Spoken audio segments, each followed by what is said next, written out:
What's going on, family? This is Scrapbook Boxing Museum of the Forgotten Fisticuffs series. I want to take a look at Sugar Ray Seales.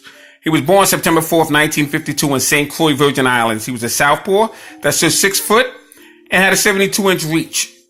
He weighed 160 pounds and had total bouts of 68, 57 wins, 34 knockouts, 8 losses with 3 draws. Now, one of those draws would come from future middleweight champion, Marvelous Marvin Hagler.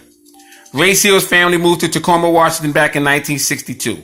Seales comes from a fighting family. Dad boxed in the U.S. Army. Half-brother Dale Grant and Wilbur Seales were both professional fighters. Ray Seales learned to box in the same Tacoma Boys Club as Rocky Lockridge. Seales was trained by trainer Joe Clout. Ray Seales' amateur career consisted of 338 wins, 12 losses.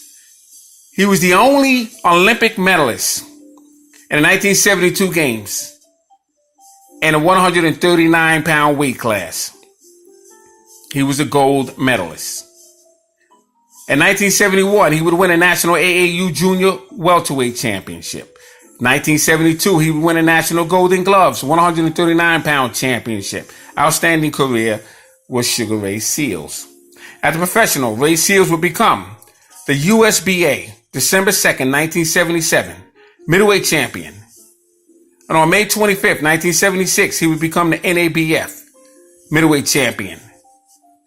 He would regain that after losing it on March 31st, 1981. Fascinating accomplishment by Sugar Ray Seales. Now, the thing about that NABF crown, he would eventually lose that to James Shuler. And it would go to distance, but he would lose that belt. And then James Shuler would lose that belt in 1986 to Thomas the Hitman Hearns. That would be on the undercard of Marvelous Marvin Hagler and John the Beast Mugabe. I was at that fight, so I had a chance to see the passing of the torch of that NABF belt. Because I was at that fight with Sugar Ray Seales and James Shuler. So I would see the passing of the torch from Seales to Shuler, from Shuler to Hearns.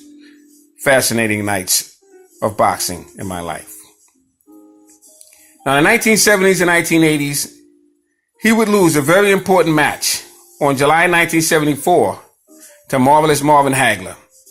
Then he would lose to European champion Alan Minter in 1976. He would be stopped in that bout. Then he would draw with Marvelous Marvin Hagler in the rematch, and then he would lose to Marvin Hagler in the first round. And he would get hit with a bodacious left hand. It would be almost a half-hook straight left hand. And then he would get up, and he would get dropped again, and then dropped for the third time with an outstanding combination by Marvelous Marvin Hagler. He would eventually retire in 1980 after an eye injury suffered in a bout with Jamie Thomas in 1981. He was thumbed in the eye. He would pick up Thomas and try and throw him over the rope because he knew it had been thumbed. And unfortunately for Sugar Ray Seales, he began to lose vision and left eye. He would later find out that he would suffer a tear in his retina. It would be like a detached retina, something that Sugar Ray Leonard would suffer in his career. Now, both Seales and Leonard's cases were used to try to ban boxing. Multiple attempts to restore Seales' eye vision after being declared legally blind. A doctor was finally able to restore his vision. Ray Seales would work at a Lincoln High School in Tacoma, Washington for 17 years for autistic children. He would retire in 2004, and he would move with his wife to Indianapolis. He has 6 children, 19 grandchildren. He would teach boxing and grappling in Indianapolis. He was an outstanding humanitarian. He was inducted eventually in the Boxing Hall of Fame in 2012, and he would give a moving speech about his career and his accomplishments, as well as what he's doing for children today. So I want to salute Sugar Ray Seales, stand-up personality. He won the 1972 gold medal in a 139-pound weight division,